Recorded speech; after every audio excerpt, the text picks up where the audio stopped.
Hey, what is going on, you guys? Ghost619 here, and today what I'm bringing you guys is a bro DNA bomb playing some uplink on a retreat. So I actually got this gameplay last night. It was pretty crazy. Me and my friend Vegas playing when we both went flawless, and we also 20-0'd the team too in uplink. It was pretty crazy.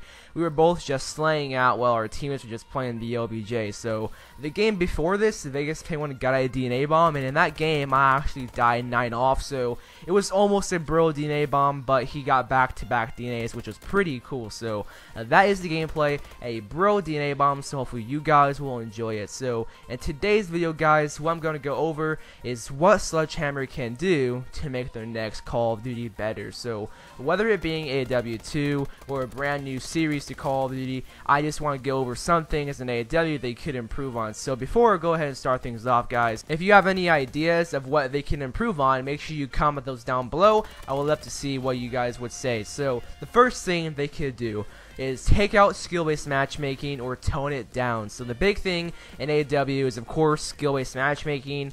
A lot of people don't play AW because of that, and a lot of people just don't like the idea of having skill-based matchmaking. So if they could either tone it down to have it like Black Ops 2 or Ghost, that would be pretty fine, because I didn't mind the skill-based matchmaking in Ghost or BO2. It was fine to me, at least.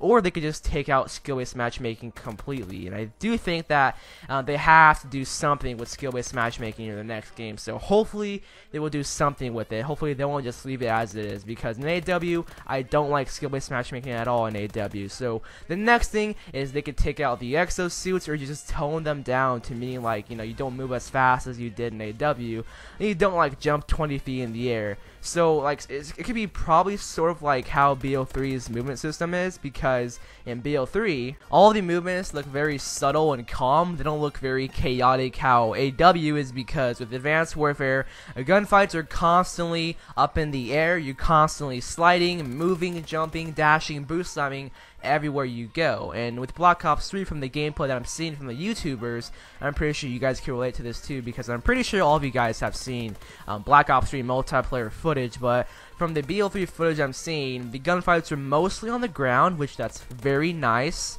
and you're mostly just sliding and wall running most of the time too. You're not like always up in the air constantly how AW is. So I guess from the gameplay I'm seeing, the movements in BO3 look much calm and much subtle. So a lot of people do have mixed feelings for the exosuits, and to be safe, I think they should just take them out or something, or do something to them, tone them down.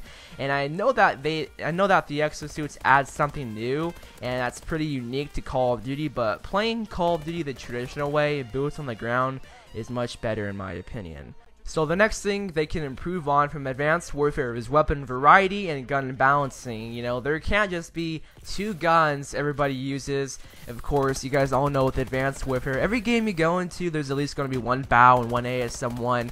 And back in like Black Ops 2 and Ghost, like those games did have very good weapon variety. In Ghost, for me, I use the Remington, the MTAR, the Honey Badger, I use the M27, the M-Melee, the SA-805, the Maverick. I use a bunch of those guns in Ghost. And in Black Ops 2, I use the SCAR, the M27, A94, MSMC, MP7. There's a lot of guns to use back in Black Ops 2 and Ghost. And here with Advanced Warfare, a lot of people only use the bow. People only use the ASM1, and that kind of just ruins just the experience, because you're constantly getting killed by the same guns over and over again. So hopefully they do fix that, and they do have good variety. I'm just hoping with the next Sledgehammer game will be all good. So that is pretty much the weapon balancing and gun variety right there for you. And the next and final thing is going to be about supply drops and the weapon variants. So with that, I do think there should be a supply drop looting system in the next Sledgehammer game,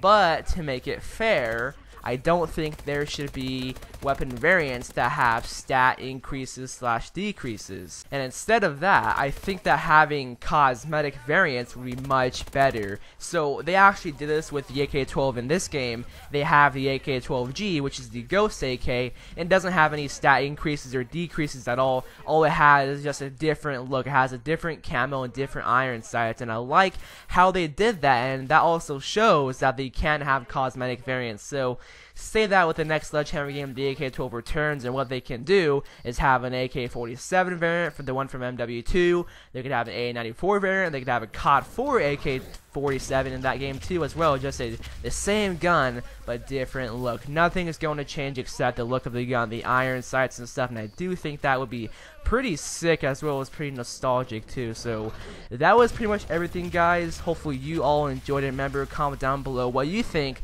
they could do to make their next game better. So I'm Ghost619 and I'm out of here. Peace out, guys. Way to tear it up, Sentinel. Satellite uploaded. System hack ready for deployment.